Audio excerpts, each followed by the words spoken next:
Segue o Som veio a Salvador para conhecer o trabalho de um grupo de jornalistas, artistas e produtores que transformaram um programa de rádio em um festival e uma plataforma de lançamento de bandas. Com uma curadoria que desenvolve shows inéditos de artistas para o público da cidade, o Festival Radioca, em apenas 2 edições, já se firmou como uma referência para a cena local e ainda criou um elo de ligação com o circuito de festivais independentes do Brasil. A história do Festival Radioca está apenas começando e a gente vai conferir o evento. Vamos nessa? Segue o Som está no ar, daqui da linda cidade de Salvador.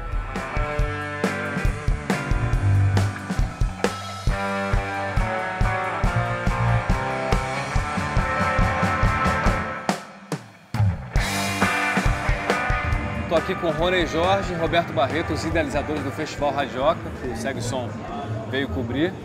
Acho importante a gente começar a falar do que originou o festival, né? Tem o programa Radioca na Rádio Educadora. Então fale um pouco do programa, da função do programa no dial da Rádio de Salvador e como vocês transportaram essa ideia, né, do programa para um festival onde as pessoas, os ouvintes se encontram e mais do que isso, acontece muito mais coisa que a gente vai falar daqui a pouco. Então, o programa Radioca ele começou em 2008 e é um programa que começou exatamente com essa ideia de tentar mostrar essa música desse mercado independente, dessa música desse circuito que estava acontecendo nesses festivais, então, enfim, os festivais fora da grande mídia, das músicas que não estavam tocando na rádio. Então, foi toda uma cena que vinha acontecendo, na verdade, meio que junto, né? Os festivais que aconteciam, os artistas começando a produzir de maneira independente, e o Radioca vem tentando mostrar isso, e o programa veio tendo, enfim, uma repercussão e uma função bem importante aqui, né, nesse sentido de tanto mostrar os artistas como trazer. E isso veio, assim, a gente sempre tinha vontade de fazer coisas com o Radioca, do que seria além do programa. E aí que entra a figura de Carol Morena, que na verdade ela que idealizou, como o festival em si, ela que produziu, porque ela também já vinha de uma experiência de um festival em João Pessoa, que ela fazia. E aí a gente entendeu que o festival, quando aconteceu em cima do programa, ele já veio com um sentido, porque o programa já tinha esse conceito. Inicialmente o programa chamava um pouco de música independente, até depois esse tema ficou um pouco fora, assim, de que todo mundo era independente. Tanto é que até a chamada do programa, um programa dependente de música, porque a gente quis tirar disso. O independente, na verdade, é um label, assim, para definir justamente quem está fora do que você falou de grandes mídias, que tem um perfil comercial, que tem sua função, né, que amplifica fenômenos musicais Brasil afora, mas assim, principalmente em Salvador, que é uma cidade que tem um mercado, é quase um país, né? Salvador é quase uma cidade-estado, assim, porque tem o carnaval, então é uma cultura que tem muito dinheiro, muita produção, muitos artistas, né, que exportam isso. Então a Bahia, vista de fora da Bahia, ela exporta muito axé, muita percussão, muitos blocos afro, mas aí quando você vem para Bahia, você descobre artistas como Giovanni Cidreira, que está fazendo um som, está mais para Frank Ocean do que para qualquer coisa da Bahia, e ao mesmo tempo é uma cena que é muito forte aqui, né? Então, falando não só da função de vocês como multiplicadores de sons de todo mundo, mas assim,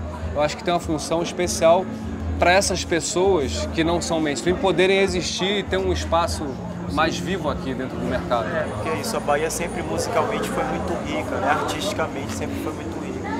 Então, de certa forma, o Radioca, a tarefa dele é meio que, como você falou, multiplicar, passar essa informação para essas outras pessoas que às vezes ficam meio chapadas daquele tipo de som ou com uma memória daquela Salvador, né, desse período, né? Então acho que a gente desloca um pouco. E uma das coisas que a gente falava muito é que, tipo assim, toda essa coisa do mercado independente, apesar da gente falar essa coisa da grande mídia, de que as coisas que estão fora, a gente sentia que um grande travo disso era justamente a divulgação disso. A gente via que muitas vezes as cenas já aconteciam, os artistas já existiam, mas a divulgação público, né, disso que era. Então a gente tenta numa rádio, tem o compromisso comercial, que era poder mostrar isso, e aí a gente percebe... Compromisso de resultados. Exatamente, né? Então o festival, quando a gente pensa nos artistas disso, a gente tenta trazer mais ou menos o critério do que a gente usa para poder fazer o programa, né? Vejo o mundo pela porta aberta e lá fora não vejo ninguém trabalhando pra não tentar muito, e talvez você possa mudar. Nossa questão é seguir devagar, sem ficar pra ninguém. Porque é preciso a união de diversos talentos e capacidades para montar esse quebra-cabeça complicado que é produzir um som novo, transformar esse som num show, criar um conceito audiovisual para esse som, cativar um público, expandir a sua rede de contatos, fazer-se notar e por aí vai. O jovem soteropolitano Giovanni Cidreira faz tudo isso quase sozinho. De dentro da sua cabeça, no interior do seu quarto, ele compõe, arranja, idealiza, transforma e cria a poesia do seu trabalho. em cada reação e cada sensação de não ter volta, toda é. Bora, Davi! Nos cantos da casa, em cada luz queimada, cada corte atravessa a vida aqui de perto que nos quer, com a mão no mundo, pulmão, rasgando tela, onde era o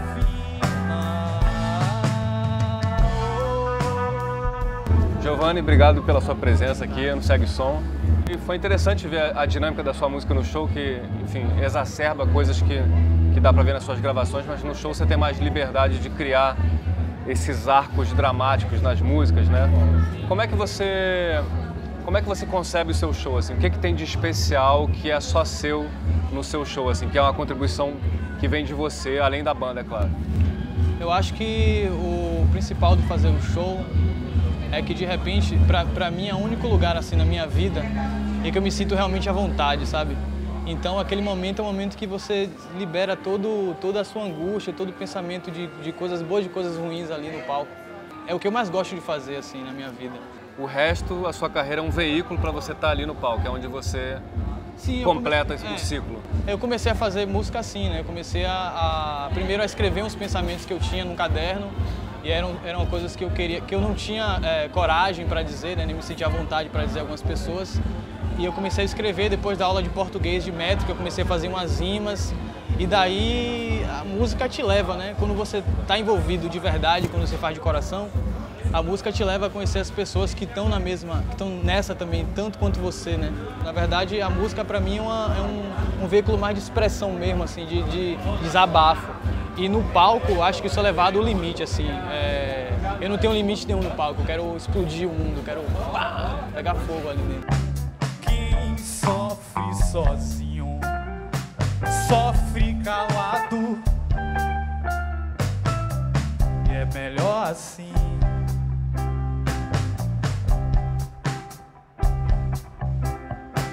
Então me diz por quê normalmente judiar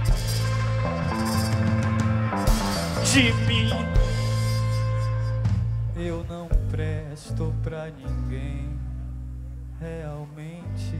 Você lançou um disco, né, um EP seu, um projeto super interessante que foi só de versões, não cantorias, e agora você está partindo para um outro trabalho. O que eles têm de diferente entre si? São completamente diferentes. Existe uma linha, claro, nas minhas composições, né? E como eu já disse, é parte de uma coisa muito pessoal. Eu gosto de escrever sobre as coisas que eu conheço, sobre as pessoas que eu conheço, né? As coisas que eu consigo entender relativamente, as coisas mais próximas a mim. No primeiro EPzinho que eu gravei, eu tava pensando num lance assim mais nostálgico. Eu voltei à casa dos meus avós no interior, no recôncavo aqui da Bahia. Foi um negócio meio de imersão à minha infância, porque eu sou de Salvador, mas eu sou um menino do interior também. Eu vim para Salvador com 9 anos, 10 anos de idade. Já nesse disco não, esse disco tem um lance mais urbano, assim, tem a cara mais da cidade, da noite. Eles destoam nesse sentido.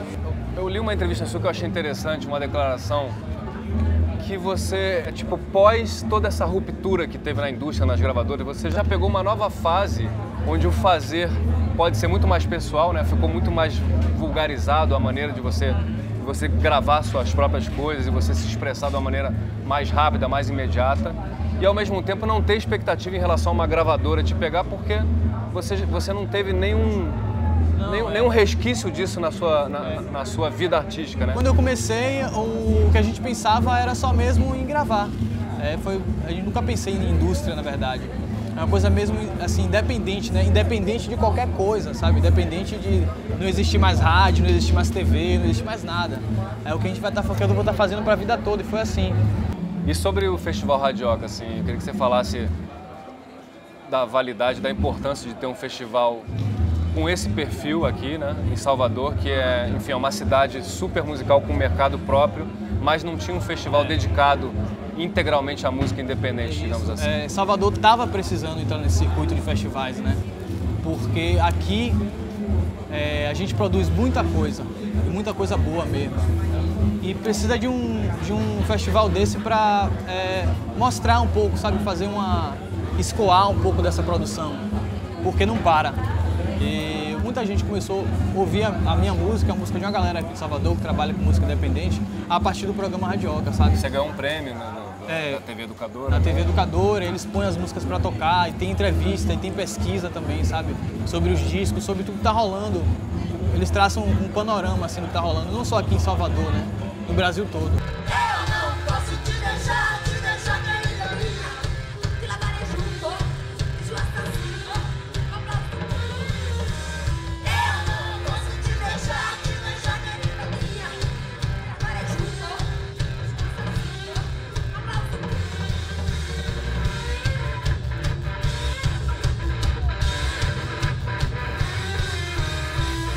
Tem uma densidade de conteúdo que vem do programa que acaba aparecendo aqui no line-up e na maneira como vocês conduzem o festival. Então eu acho que essa curadoria é uma curadoria especial. É o que difere o Radioca de outros grandes eventos musicais que tem aqui em Salvador, né?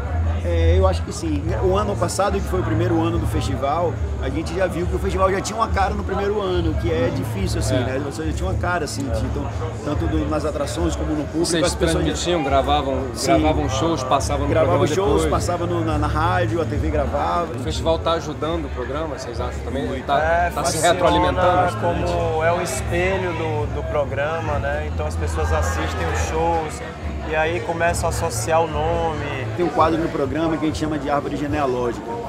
E aí sempre a gente toca assim, sei lá, a gente já fez vários árvores, aí toca um artista tal, toca Los Hermanos e alguém que... Macalé, por exemplo, é um cara que sempre andou por esse ambiente do que era meio que um independente dentro do que acontecia, mas influenciava muito as pessoas, produzia, e aí a gente coloca Macalé dentro disso e aí faz com que as pessoas entendam, Macalé é esse cara, tá? Então isso eu acho que é importante nesse conceito do festival. Até porque aí você brinca com as gerações também. Exatamente. Quando eu nasci, um anjo louco, um anjo solto, um anjo doido veio ler a minha mão.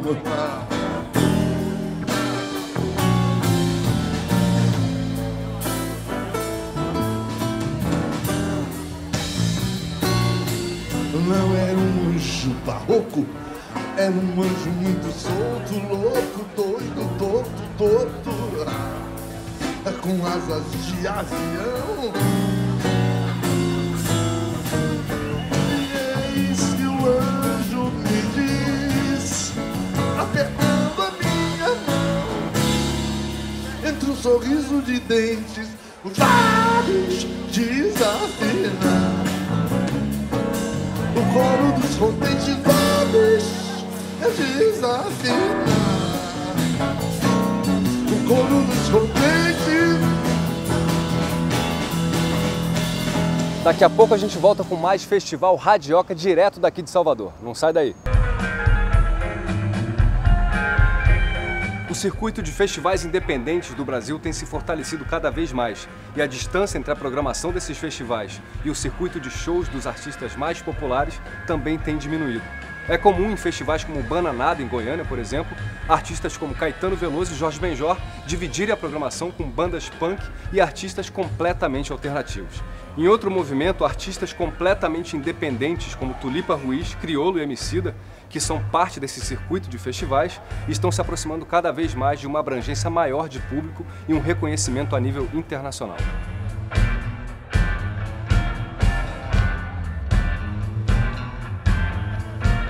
Roberto, Você também é conhecido como produtor, né, e fundador do Baiana System. Rony Jorge, você também tem sua carreira de produtor, seu projeto autoral, artístico. Isso ajuda na hora de vocês fazerem um festival e ter um entendimento do que é preciso, entender a cabeça dos músicos, saber aconselhar quando tiver espaço para isso também, né? Saber não, compartilhar essa experiência. Isso é maluco, né, Rony? Fazer uma piada aqui, né? É bom que a gente tem eu sou músico, jornalista e um jornalista. Então, a gente tem Eu e o Rony, a gente sempre fica assim nessa situação. Tipo, a gente construindo o festival, a gente lida com o Luciano, né? O Matos, que faz parte, que é o jornalista, tem Carol, que é a parte de produção. E aí a gente consegue ver coisas que a gente, nos festivais, que a gente se queixa. E aí eles vêm e colocam uma coisa e a gente, não, bicho, mas o músico, o cara não vai gostar disso, o cara não sei o que, aí ele magoa. E aí a gente começa a falar justamente isso que você tá dizendo. A gente é o sindicato. A gente, pô, não, isso não. A parte do sindicato no festival. Os caras não podem. Equilíbrio. Então, eu e o Rony, a gente fica o tempo inteiro mostrando esse lado do músico dentro do festival, e o que às vezes acaba ficando meio que um embate, né? O festival de um lado, produtores de um lado, músicos do outro. E é legal porque tem um equilíbrio também, né? Porque a gente também, eu imagino que Beto, a gente começou a entender também essa mecânica do festival, né? Carol e Luciano vivenciam isso mais que a gente, né? Então tem um equilíbrio nisso, né? Nas escolhas, de como o tratamento, a relação, de como vai ser a logística de tudo, né? Agora, além da música, festivais no mundo inteiro estão se concentrando cada vez mais na experiência, né? Você vai no festival, você espera mais do que receber apenas música, porque não é só um show, né? Tem essa confraternização de estilos, de elementos musicais e, além disso, outras coisas, gastronomia. Então eu queria saber o que o Radioca planeja e como o Radioca está se apresentando nesse sentido como um festival, uma experiência múltipla para as pessoas. É um pouco do que os festivais hoje em dia apresentam, né? Então não dá para você chegar e colocar só música e vamos nessa e tchau. Então tem essa confraternização, esse encontro das pessoas. A gente percebe mesmo, a gente comentou um dia que as pessoas às vezes se vestem para vir para o festival, então tem uma curtição, né? De se ver de uma maneira legal, de curtir, de encontrar os amigos, né? Tem um vinil aí também, né? As pessoas vão comer uma coisa diferente, vão bater um papo. Eu acho que também a diversidade musical do festival também traz isso, né? Então tem gente de tudo que é gosto, a galera que curte um tipo de som encontra outro pessoal. Isso vai criando eu acho que no caso da gente, isso foi muito o que você perguntou lá no início da nossa conversa aqui, que era assim, desse encontro com Carol, que é a pessoa que faz o festival, é justamente aí, né? Tipo assim, a gente tá ali no programa, tá nessa parte, e quando vai para essa execução, esse pensamento do que é o festival, aí vem toda a experiência de Carol e a bagagem nisso, e como ela mostra isso pra gente, e, tipo assim, e aí a gente tenta sempre dizer assim, olha, é sempre bom a gente relembrar essa ligação com o programa, mas aí como ela mostra assim, como seria esse programa traduzido, tipo assim, o Radioca fala de música, nós fala do mercado, fala de como os artistas circulam, né, de comportamento, fala de uma série de coisas. Então, como você traz isso para um festival, é justamente nesse tipo de que você comentou aí, né? Você sabe que você vai encontrar várias pessoas e você vai lá e tem um mercadilho. Então, quando você traz tudo isso, a pessoa vem para essa experiência, assim, né? Imagina uma banda cujo estilo musical pode ser definido como trilha sonora para filmes imaginários de James Bond. Você não precisa imaginar porque essa banda existe. São os Retrofoguetes, daqui de Salvador.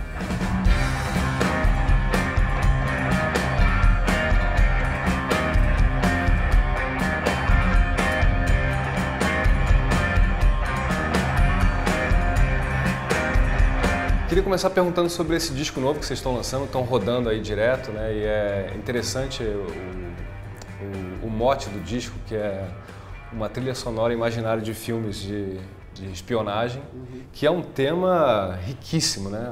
Eu queria que vocês falassem do que motivou vocês a irem por esse caminho no Enigma Scope. Bom, na verdade, assim, a gente sempre viu nossa música como trilha sonora, né? Além disso, a gente sempre teve muita influência da cultura pop, né? Dos quadrinhos, seriados de TV dos anos 60 e o cinema, obviamente, né? Com a diferença que o cinema tem música, né? O quadrinho não tem, nem os livros. Então, a gente também foi muito influenciado pelas trilhas, né? Como é uma banda instrumental, foi fácil criar esse clima, né, de trilha sonora. Dessa vez a gente criou essa direção e nada que não entrava, não tinha a ver com aquilo, não dialogava com o que a gente queria, a gente abandonava, né? Então foi realmente um disco bem dirigido, assim, né? Com influência total dos compositores, né, do cinema. Lalo Schifrin, John Barry, Bruno Nicolai, Morricone, Mancini. Tem uma pesquisa grande disso, assim, foi fácil pra gente porque a gente já ouve isso há muito tempo e tal. Mas tem a parte de você traduzir coisas que às vezes são sinfônicas numa banda dos guitarras, baixo e bateria, né? Tem essa... manter esse clima, mas com a instrumentação que vocês... Esse é um grande desafio, né? Foi um grande desafio, assim. Tem sido um desafio pra gente, porque realmente... nesse disco, assim, se dependesse da nossa vontade, né? Nosso plano inicial, a gente realmente teria uma orquestra tocando todas as músicas. Não à toa, só existe uma música nesse disco que a gente executou só nós 4, né? Assim, todas têm adicionais, né? Percussão, sopro, teclados, porque realmente para você reproduzir essa ideia é necessário, né? Você ter outros músicos, ter esse apoio. Essas né? cores, né? Sim. Mas a gente fez o que a gente pôde, assim, né? Eu acho que a gente conseguiu um resultado bacana. Já falando da história da banda, né? Uma banda que começou muito influenciada e calcada na surf music, que é uma instrumentação perfeita para surf music. Os timbres que vocês usam de guitarras, assim, você remete a The Ventures e outros ícones, né? Que é uma época musical também muito identificável, né? Diferente do Enigmascope, né? Sim. E que é uma época mais identificável com guitarras, por exemplo, que é o lead da banda, né? No caso do Enigmascope, vocês ampliaram isso, né? Digamos, esse escopo sonoro. Na verdade, o Enigmascope é o aprofundamento das experiências que a gente teve com os outros discos, né? Assim, eu acho que estava tudo meio que caminhando para isso, né? E eu acho que a gente ainda continua caminhando, né? Mas antes, né, no começo, a gente precisava criar esse rótulo, vamos dizer assim, cartão de visita, esse viés, essa coisa para as pessoas entenderem qual era a proposta da banda.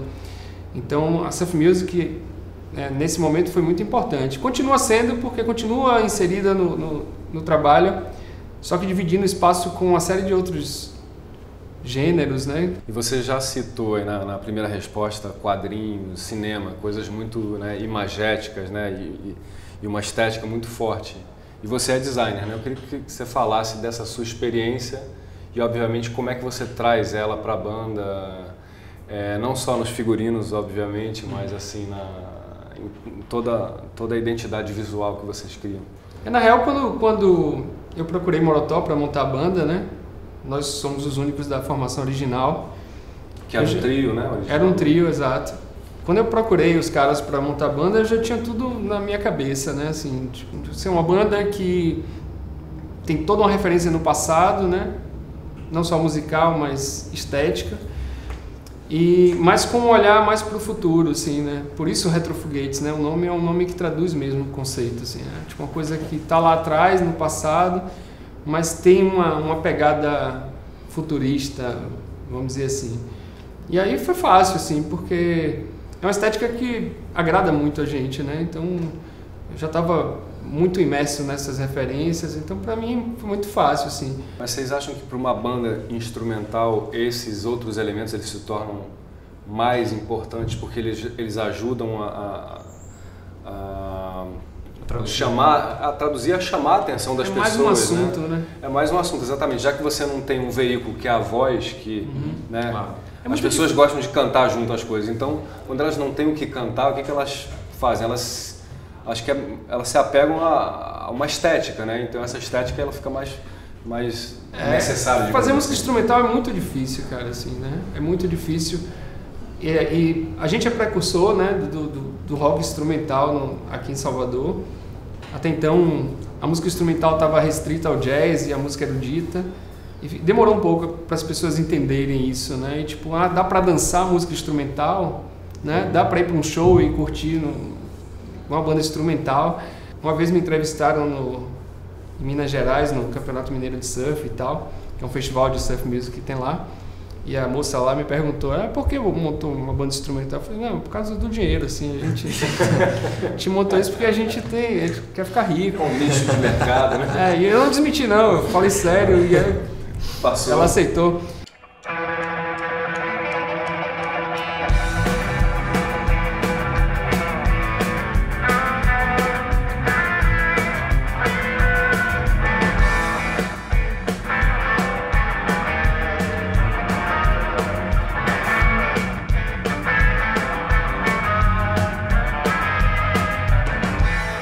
Chegou num ponto interessante que é conseguir emocionar também, passar uma mensagem, né?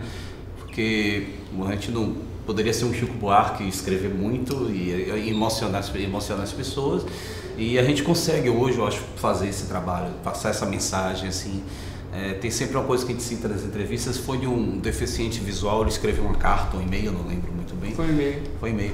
E ele foi até com Tchá Tchá Tchá, o nosso segundo disco, ele citou música por música e falando, isso me lembra, isso me faz estar em tal lugar. Ele descreveu as imagens que ele fazia. E bateu tudo certinho, cara.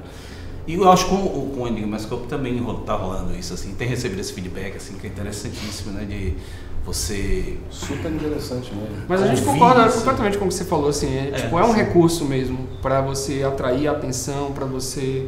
A imagem, o figurino... até para reforçar o conceito mesmo, né, tipo, o que é isso? Então o Macacão tem a ver, né, as performances e as capas e os cartazes. Já ajuda qualquer banda, quando acerta, como o Divo também, que tinha aqueles chapéus, é uma marca da banda que até hoje, né, os caras, eles ficam quase como seres, assim, eternos, né, como o Daft Punk, que tiveram essa sacada, que eles não envelhecem, né, eles viraram robôs, então eles não envelhecem. É mais fácil deles convencerem as pessoas que o som deles não envelhece, sendo uma figura robótica, né? É como você lê o livro, na real, assim, né? A história tá ali, você imagina seu mundo, né? O cinema, por exemplo, de um filme vindo de um livro, você já te dá tudo muito pronto, né? E você lê um livro, é como se ouvir uma música instrumental. Com a diferença que o livro tem um texto, né? Ele tá descrevendo imagens de fato pra você. Sim, a música nem isso, né, cara? A música você tem que imaginar do nada. Pô, mas se você vem da música erudita, já te reportava imagens fabulosas e isso era música instrumental também, né? Fora a ópera, a música instrumental erudita já te reportava várias paisagens. Claro, eu entrevistei o Ian Mandu, uma vez eu falei música instrumental e ele falou, não, eu faço música.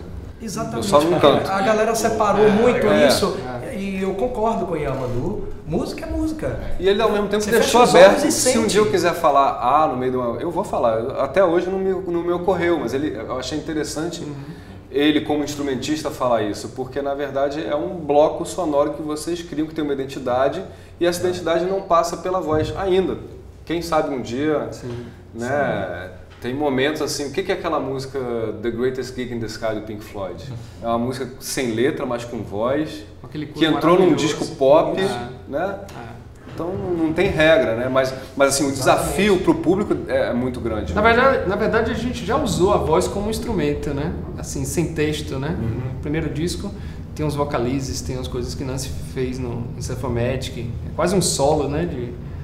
De voz, mas sem letra. Isso é bacana também. É legal, é legal.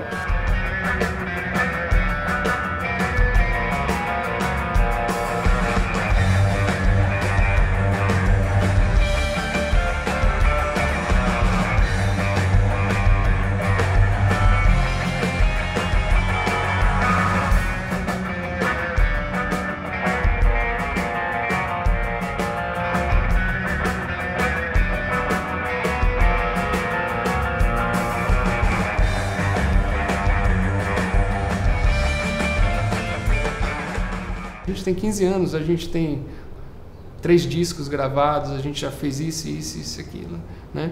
Então, assim, por exemplo, participar do Radioca pra gente foi importante, bastante importante nesse sentido. E ter o festival aqui é importantíssimo, a gente tem reclamado muito porque a gente viaja muito por aí fazendo os festivais e a gente sentia falta de um festival local, né?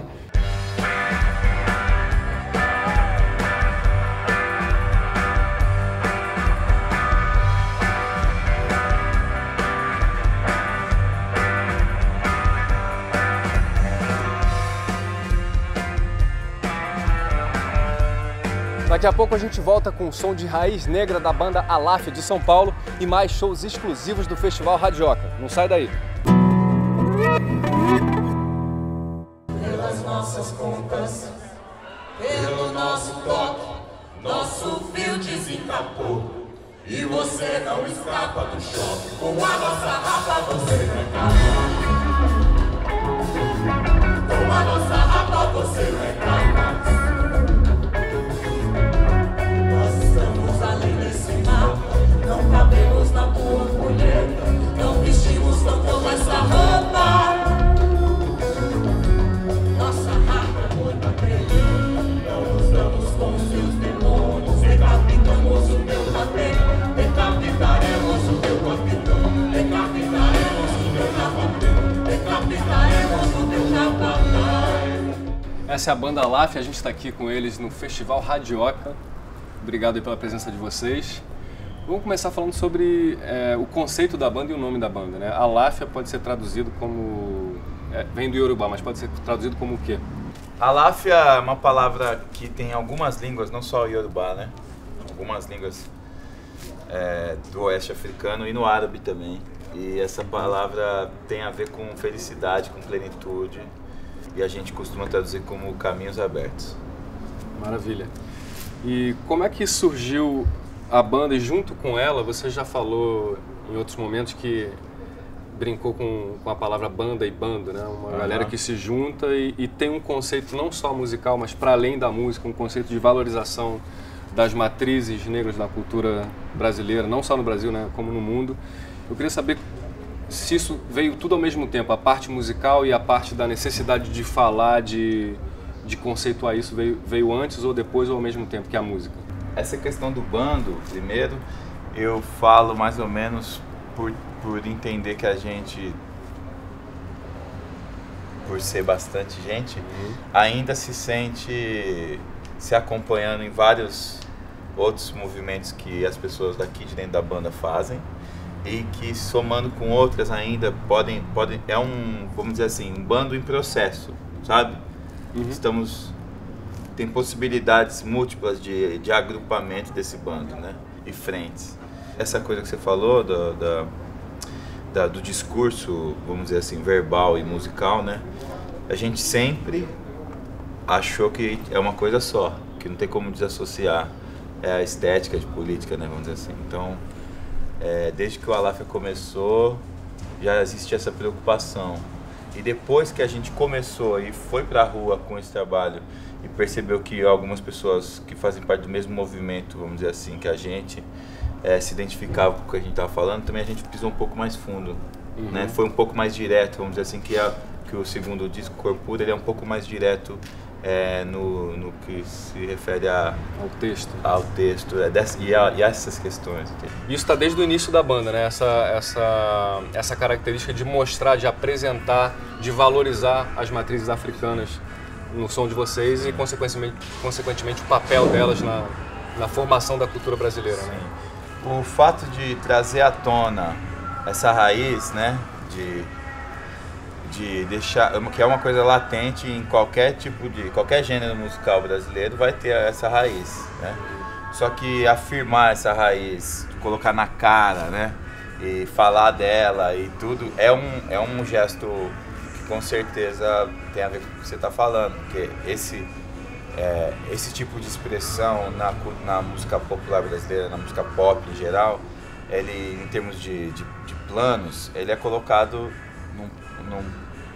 em segundo plano, né? No pano de fundo. E para nós, eu sempre reforçamos a ideia de que deveria voltar a ser protagonista, né? Que uma vez que você coloca esses ritmos como protagonistas e mostra eles quase inteiros, você pode identificar onde que eles influenciaram, mas de maneira mais acessível. Uma fábrica categórica, folclórica e geométrica, eurocêntrica e retórica. África é periférica, África é só teórica, África é só teórica, África é só teórica, África é só teórica. Onde fica a África só teórica? Quem pratica a África só teórica? Onde fica a África só teórica? Quem pratica a África só Tem muitos artistas, assim, numa época em que está aflorando uma intolerância religiosa no Brasil, né? Eu queria saber qual a importância que você vê desse posicionamento e de trazer a tua história de candomblé, do som dos orixás para uma banda que toca em festival, que entretém milhares de pessoas e ao mesmo tempo tem uma proposta cultural como a de vocês. Intolerância religiosa a gente sempre chama de racismo, né? E acho que é eufemismo falar que é intolerância religiosa, porque depende muito de quem pratica, né? De quem cultua, de quem está ligado a essa tradição. Depende da pessoa, da cor da pessoa, né? Então aqui eu sou de candomblé, o Alisson ele nasceu em candomblé. Então desde do começo a gente já sabia que falar de orixá era uma coisa política também. Importante, se tocar no assunto do orixá tem que tocar no assunto racismo.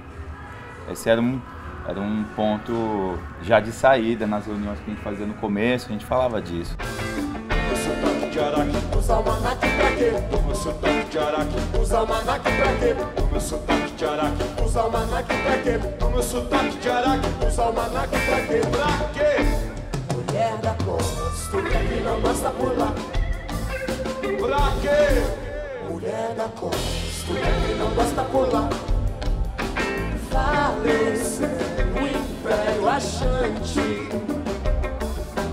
elefante baobá. Papo maçante, nada que adianta contar. Todo meu papo não cola, nada que adianta contar. Cada mentira que eu conto, nada que adianta contar. Cada janela que eu abro, nada que adianta contar. Pra quê? Tem uma coisa que me intriga, que é aquela entrevista famosa do Morgan Freeman pro Mike Wallace, em que eles questionam o mês da cultura negra, da história negra nos Estados Unidos, e ele fala que ele acha ridículo, que ele não quer relegar a história dele a um mês, e mais do que isso, que ele acha que a história negra é a história dos Estados Unidos, e é assim que ela deve ser tratada. Transportando esse assunto para o Brasil, eu queria saber para você, né, pessoalmente, qual a importância ainda de se ter mês de cultura negra, Dia da Consciência Negra, que é um feriado. Eu queria saber o seu posicionamento em relação a essa entrevista e a esse assunto no Brasil. Em relação ao que o Morgan Freeman acha, eu concordo.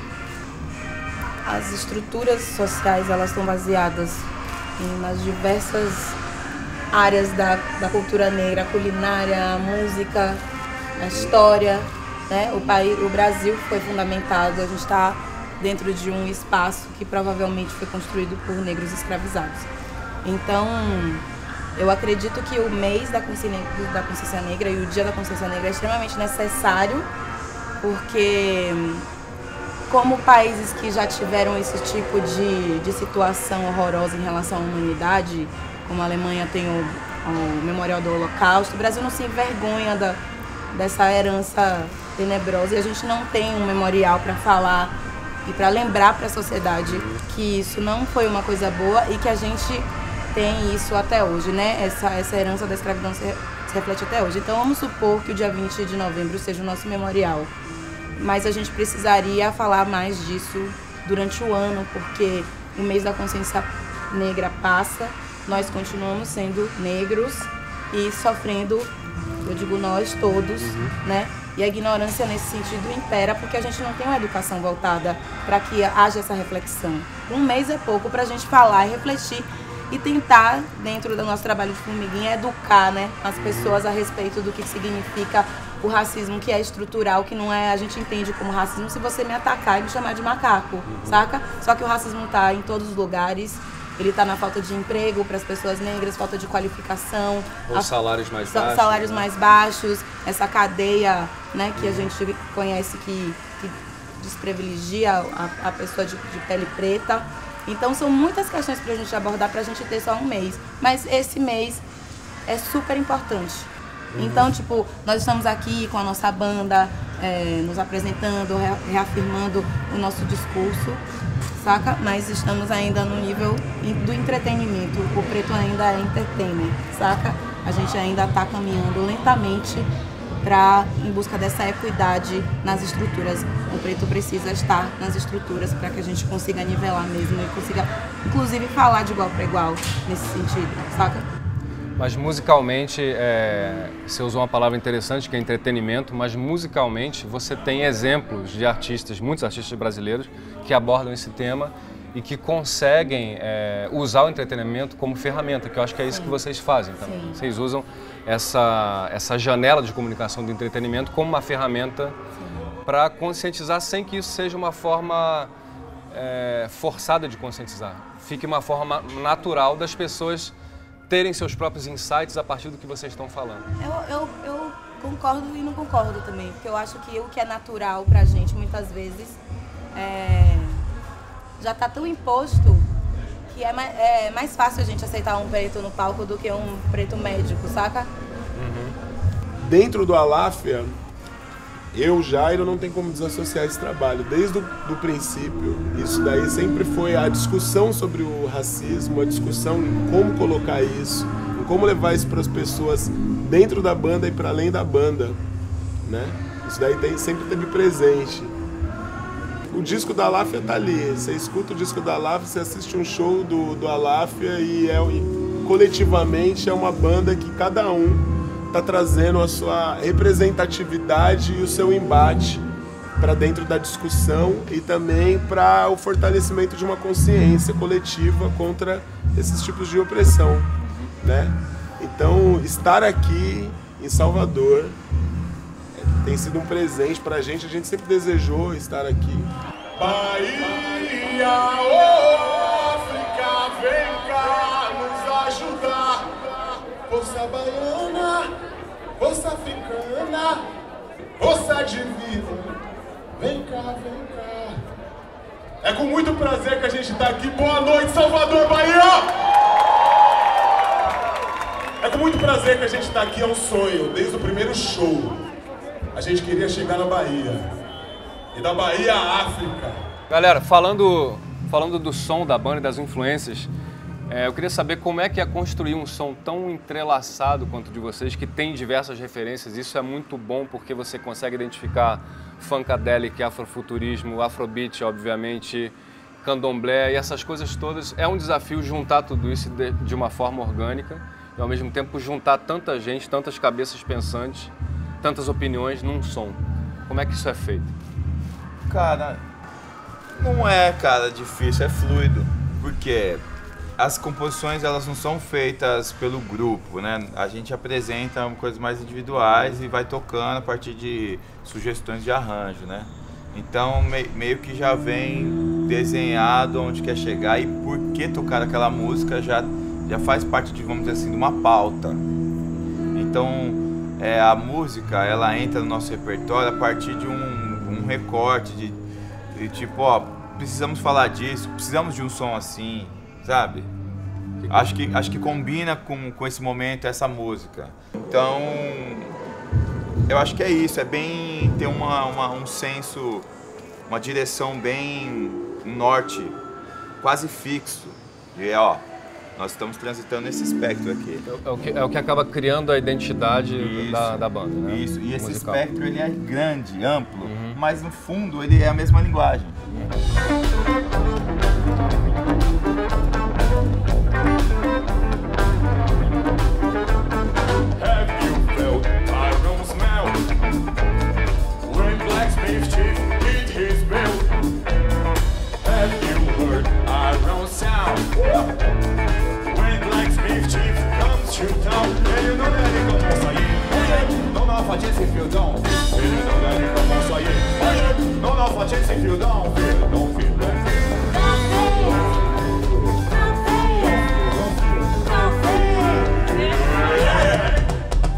E as referências musicais que você pode citar, fazendo uma reverência à referência que vocês podem ter? Cara, teve um disco que é importante se falar, que é um disco do Mandril, uma banda que tem panamenho, mexicano e americano, que foi formada em Bed-Stuy, no Brooklyn, em 1968, por aí. E é uma banda que eu achei um disco dentro de uma estante que meu avô é marceneiro, né?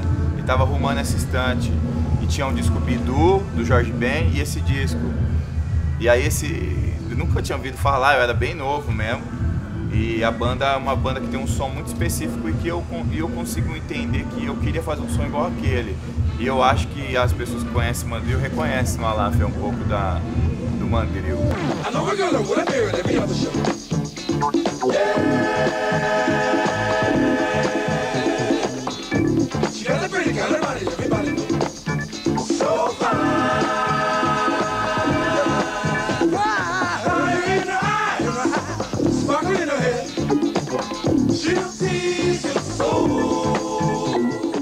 George Clinton, ele é importante que ele é o bando, velho. O George Clinton é ele que faz o Racionais subir com 40 pessoas no palco. É a influência do George Clinton. E tipo assim, nós somos tudo isso aqui, todos nós, tem que caber todo mundo. Nós vamos chegar no aeroporto em Salvador, é 40 pretos que vai descer. Tá ligado? Isso daí é um... E vamos fazer um show tão pirotécnico e do jeito que eu quiser como quis. Eu tô na Casa Blanca e eles estavam na Casa Blanca na época, na mesma gravadora do Kiss. E tipo assim, você quer pôr o que aí no palco? Eu também vou pôr nave espacial, sacou? Tá ligado? George Clinton é tão louco e rebando que é isso, tem o Funkadelic e tem o Parliament. Pra eu fazer show eu levo as duas. E toca no repertório das duas, cara. One more side, feel like that. One more side, just a cat. Nobody talking me. One more star, feel like that. One more star, chase the cat. Look but the dog in me.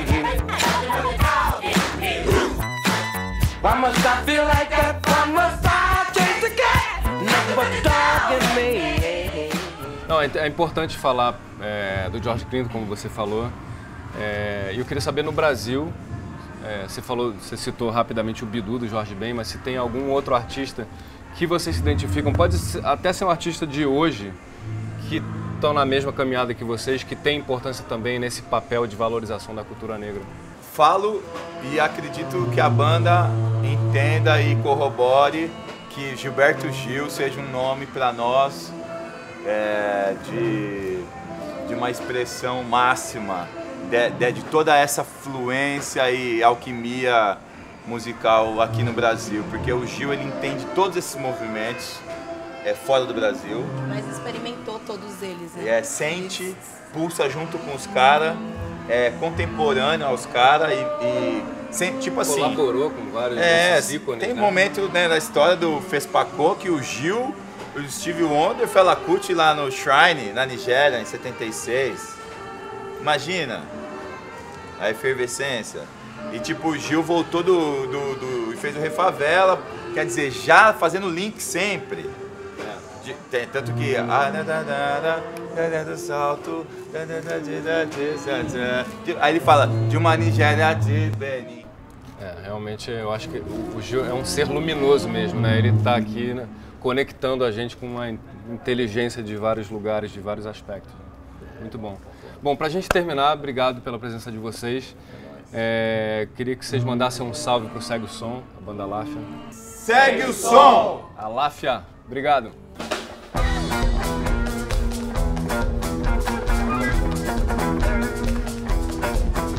Um festival é uma experiência de descobertas e o legal é isso, são os encontros, a troca de experiências, ideias e a mistura de públicos e de gente diferente.